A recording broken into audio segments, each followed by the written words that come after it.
Hi, it's Dwyer, gamblersadvisory.com, dwyervip.com, on Roku, Dwyer Boxing, and Sports News. Remember, the opinion you should follow should be your own.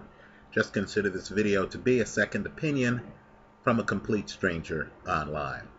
First, let me say for the hardcore boxing crowd, on my Dwyer Sports Betting site here on YouTube, I'm going to post, I'm going to charge for it, my 3 picks for each week of the NFL season, right? If you're a football person, an American football person, I hope you give it a look.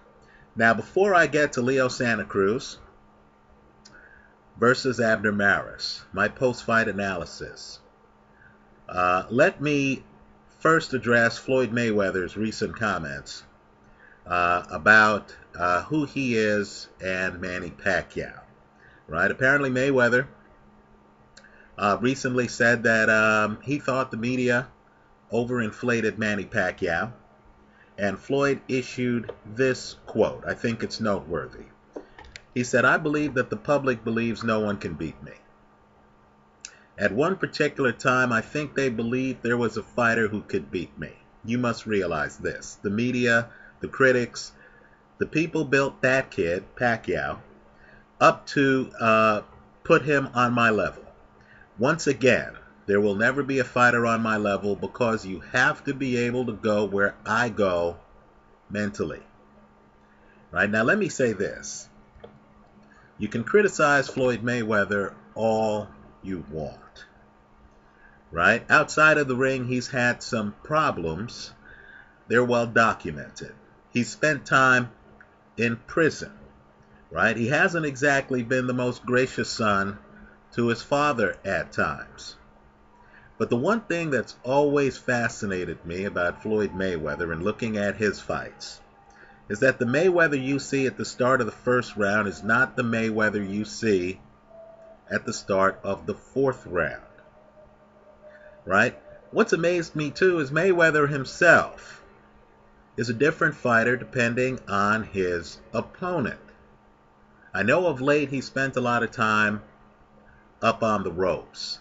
But if you go back, look at his fight against Mitchell. Look at his fight against Corrales. You're going to see a very different Mayweather. A Mayweather on his front foot. A Mayweather who's aggressive. Go back to the first round against Saul Alvarez. Right now, think about it. Many people will consider Miguel Cotto to be nuts if he comes out in the first round against Saul Alvarez and actually tries to hunt him down. Is actually up on him, throwing punches to his body, jabs to his body. That's exactly what Floyd Mayweather did in that first round. Right? Not only did he outthink Saul Alvarez, he took away Alvarez's heart in that round. Right? Here's a hunter being hunted. He didn't know what to do. Right? I got the feeling Mayweather was bored in that fight. That the first 6 rounds of the Saul Alvarez fight were too easy for him. He seemed to lose interest, in my opinion, just as a disinterested observer. Right? I thought Mayweather was expecting more from Saul Alvarez. I thought Mayweather was disappointed in Saul Alvarez. That's how dominant this guy is. Right? People here online know that I like to look at a fighter's technical skills. Many of you have commented that I overemphasize the technical, that I overlook the physical part of the sport. Well, I can just tell you, just looking technically at fighters and analyzing styles, right? Mayweather really is masterful. The public did make a mistake. Looking at a front foot heavy fighter who's really one-handed like Manny Pacquiao, and equating him to a defensive wizard who's two-handed, who literally can fight backwards or forwards, right? Who can easily go flat-footed or have lateral movement, right? So let me say, I don't, agree with fighters too often who say, hey, look, I'm a great fighter. The public underestimated me. They've put other people on my level. I'm going to agree with Mayweather. I'm going to talk about Mayweather in the past tense because obviously his career is really behind us, not in front of us. Right? His fight against Andre Berto is really a victory lap fight. Right? Mayweather's so dominant, you already know he's going to crack Berto's code by the 4th round. Right? Mayweather's so dominant that if you go back and if you look at the first Marcus Maidana fight, Maidana comes in ready to fight with Mayweather. Maidana is throwing a lot of punches on Mayweather. There is no way, in my opinion, if you look at the last 8 rounds of that fight, that one could have reached a conclusion that Marcus Maidana is competitive with Floyd Mayweather. But yet the public outcry led to a rematch. And in the rematch, of course, Floyd left no doubt because Mayweather is that fighter who your best shot against is early, before he cracks your code. He's reading you. He's figuring you out. Right? It's no different than Peyton Manning in football. Looking at a team and then figuring out by the start of the 2nd quarter how he's going to attack the defense. Let's talk about Abner Maris against Leo Santa Cruz. Now, before this fight took place, I made a video where I threw boxing conventional thought out the window, and I said, look, I believe if Leo Santa Cruz fought Guillermo Rigondeaux, a guy who justifiably belongs on the short list of the best pound-for-pound fighters in the sport, that I would take Santa Cruz. Because I thought Santa Cruz is just too young. You know, Lil Wayne has a company called Young Money, right?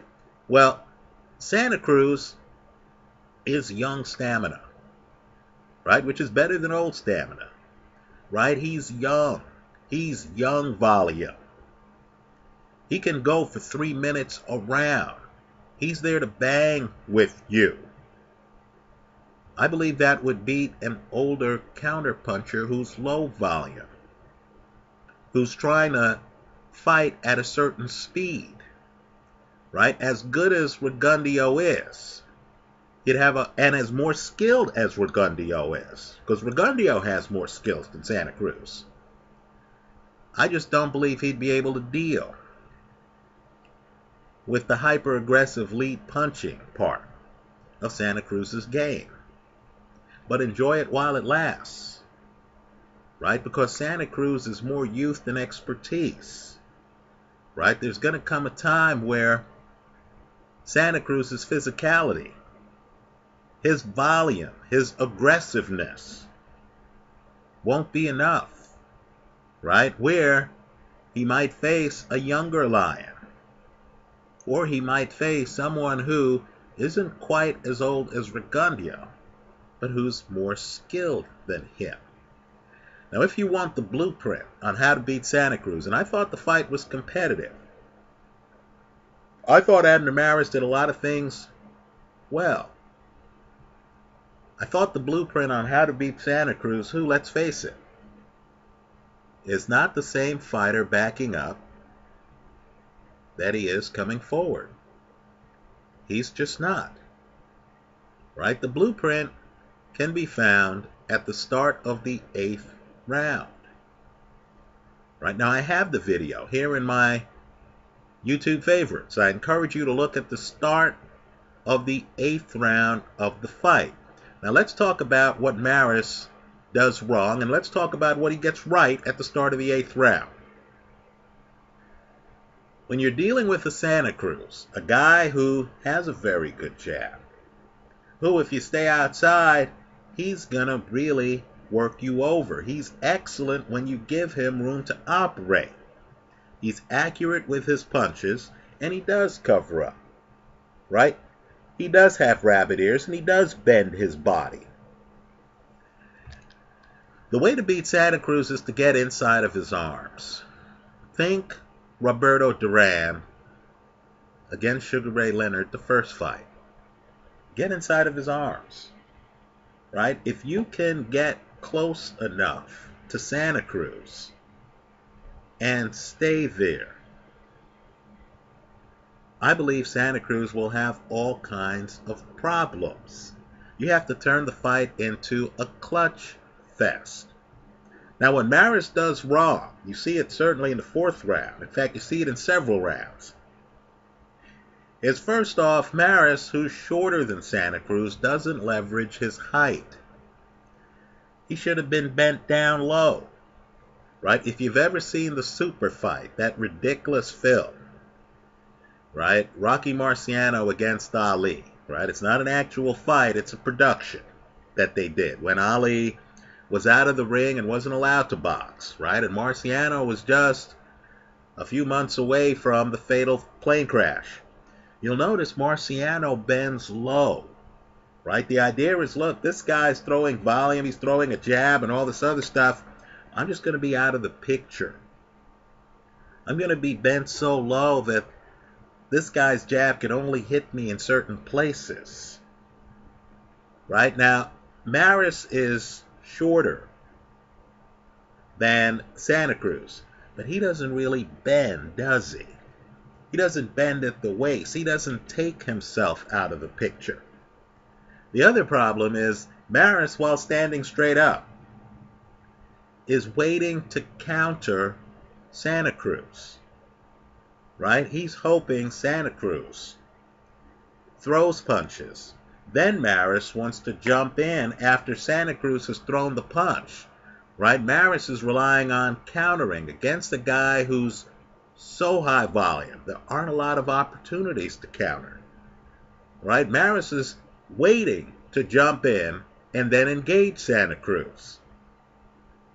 I don't believe that's the way to do it. I believe Maris should have bent and bounced. Think Joe Frazier. Right? Then should have gotten inside.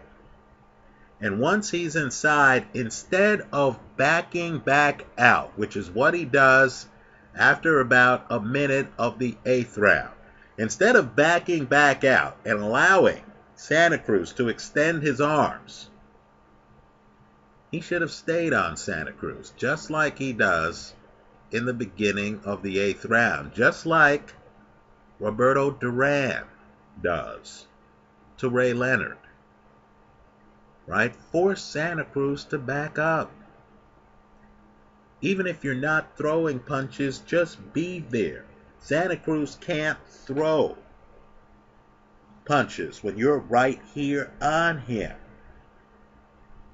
Right? Come inside, lean on him. If he grabs a hand, use your other hand to hit him. I believe the visual would be devastating. Understand, it's a bad visual.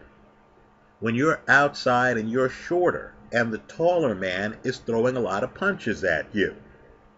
And you're out there dodging punches, patiently waiting to leap inside episodically.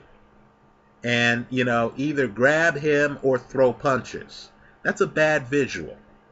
It makes the tall guy look better, look like he's doing more than he is. That's the visual for a lot of this fight.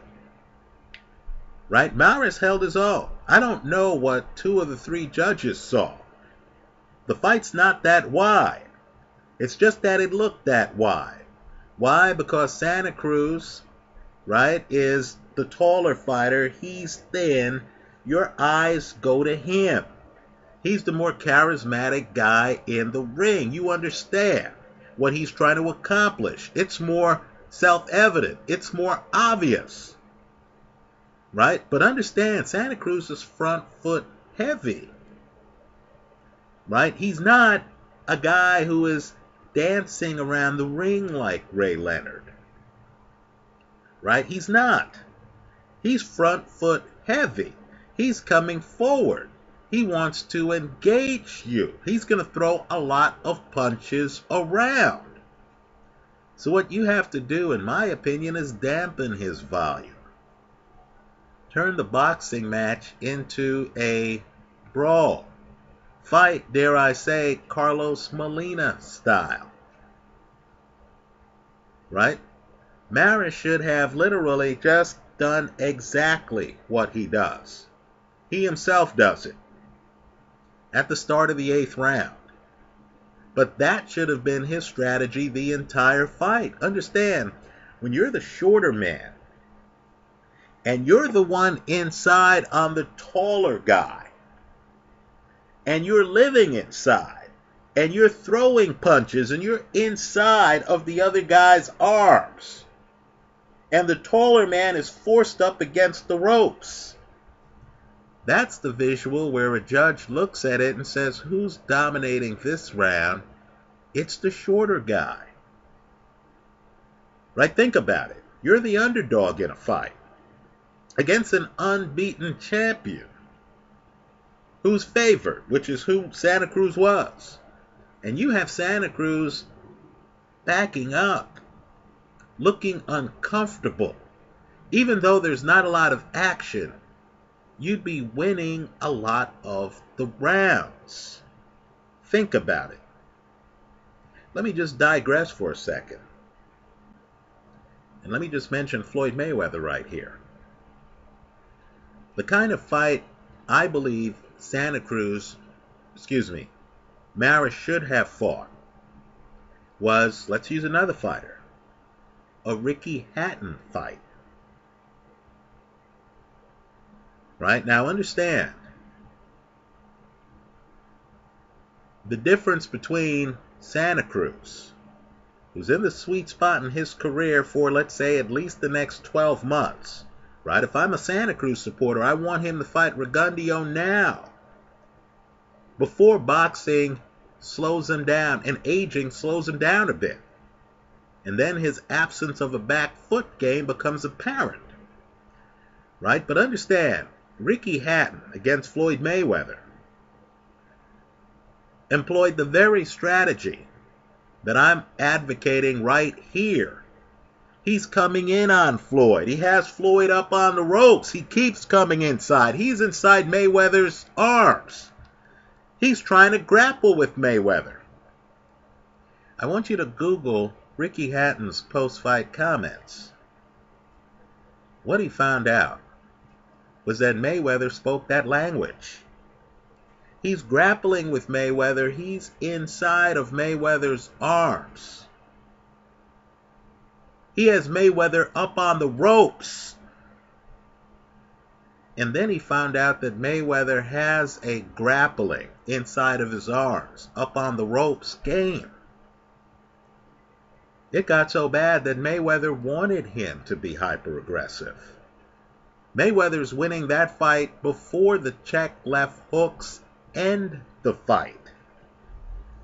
Right? Understand, Mayweather can be on his front foot launching left hooks, as I suspect he's going to be, against Andre Berto, as he was against Diego Corrales. Right? Mayweather has that part of his game. But if you're going to be overly front foot heavy on him and you're going to come inside, he has a game where he can deal with you inside, where he can tie you up and actually hit you inside. Where as you come inside, he's planted and he has leverage on a check left hook, and he has the patience to see you coming inside and to nonchalantly get off the punches. He's not panicked. Now, in my opinion, Santa Cruz, who's in his 20s, he's a younger guy, right, isn't at that level of mastery yet from a technical standpoint. Right? Look at the beginning of the first round. I thought that was one of Maris's best rounds. Maris gets inside immediately. He even ties up Santa Cruz inside. Santa Cruz looks flustered. Santa Cruz looks lost when Maris is inside. Why does Maris ever leave that spot? Now understand, that takes a lot of skill too, to stay inside, deep inside the pocket. Right? Literally to get up on the line of scrimmage, so to speak, to use a football term. That takes a lot too. You'll notice Duran had that skill set. By the way, for the Duran crowd, if you look at Duran against Duran Barkley, you're going to see Duran in another fight he won, actually fighting an outside fight with lateral movement.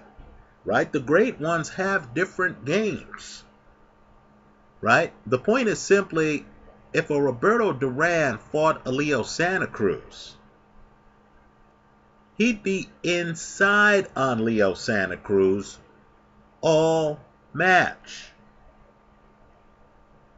right? Just imagine Ricky Hatton fighting Leo Santa Cruz.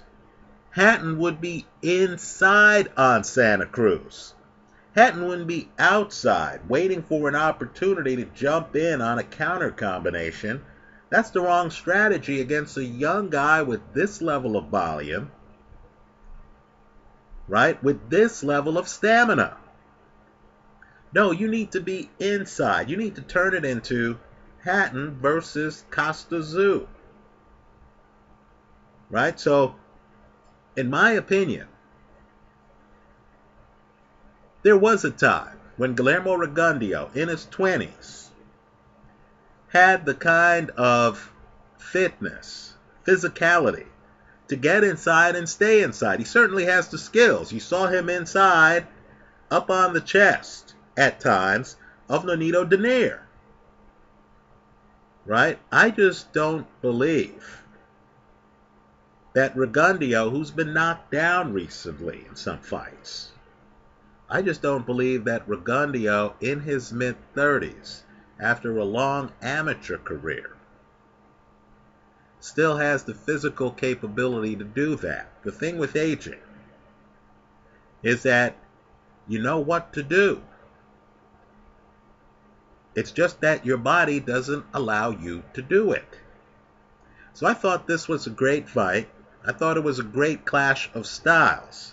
I think if Maris looks at the tape, he's going to ask himself why, after a great start to the first round, he then decided to back away and to actually be in Santa Cruz's wheelhouse for several rounds of the fight.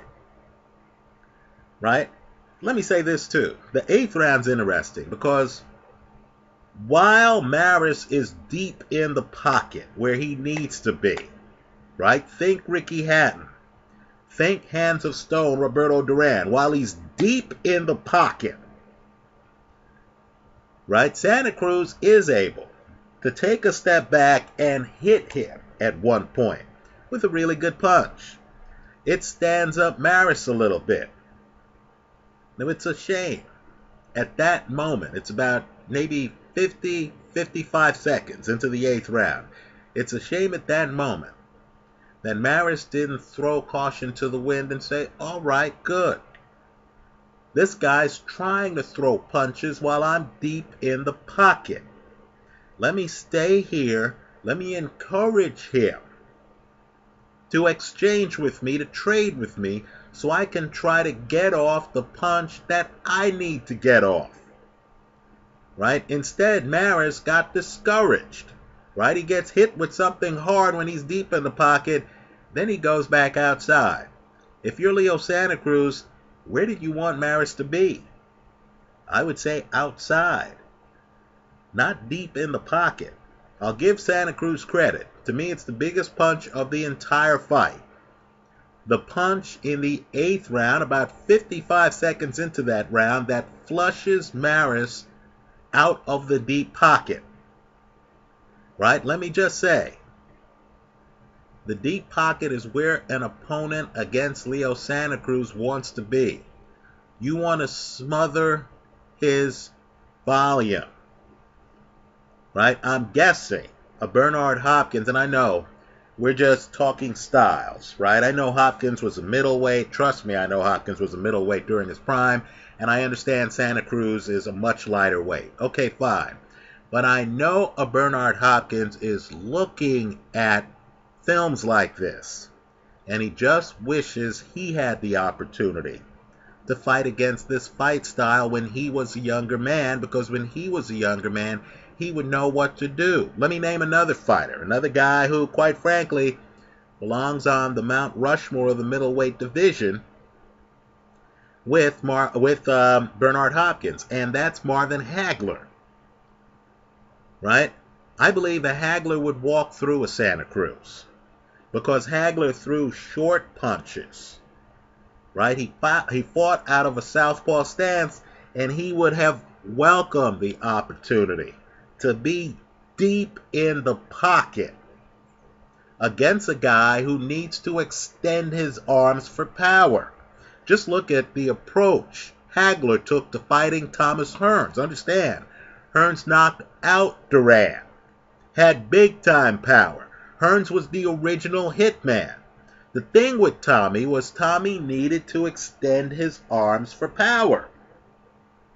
So Marvin Hagler's strategy was to go toe-to-toe with Hearns, right? To try to get inside on Thomas Hearns, get inside of his power, right? Against the hitman.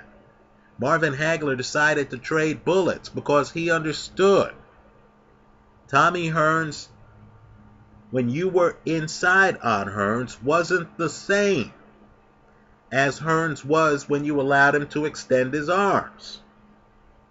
The challenge to the competitors of Leo Santa Cruz is going to be to force Santa Cruz on his back foot by getting and staying deep in the pocket, right?